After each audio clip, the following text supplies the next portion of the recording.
আসসালামু আলাইকুম, কেমন আছেন সবাই?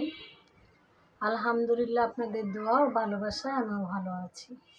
তো তানহার আব্বু নুইনা শাক দিয়ে গরুর মাংস দিয়ে খাবে, তার পছন্দের একটা খাবার। তাই ভাবলাম যে আজকে রান্না করে দিই।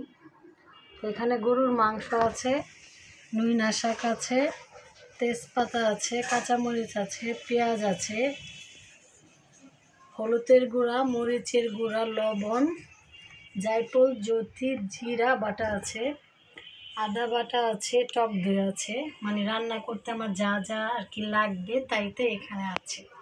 তো এখন হচ্ছে মাংসটাকে হাতে মাখাবো। তো হলুদের গুঁড়া, মরিচের গুঁড়া, লবণটা দিয়ে দিই। যে জিরা বাটা, জায়ফল, জৈত্রী বাটা, তেজপাতা, আদা বাটা, এখানে টক দই দিয়ে দিলাম। এখন হাতে মাখাই।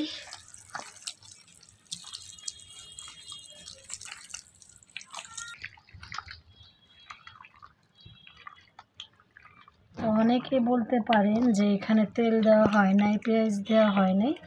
তো আমি এটা একটু অন্যভাবে রান্না করব। তো আমি পেঁয়াজটা তেলের সাথে বাগার দিয়ে তারপরে হচ্ছে মাংসগুলো রান্না করব। এখনও শেষ।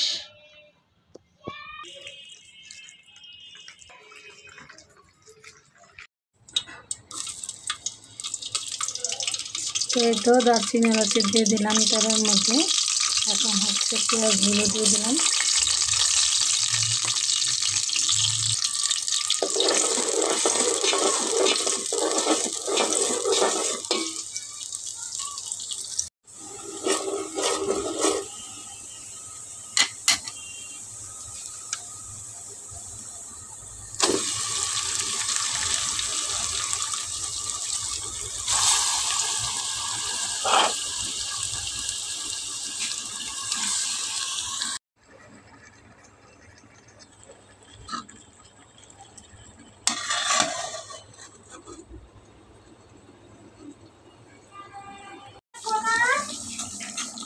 পরে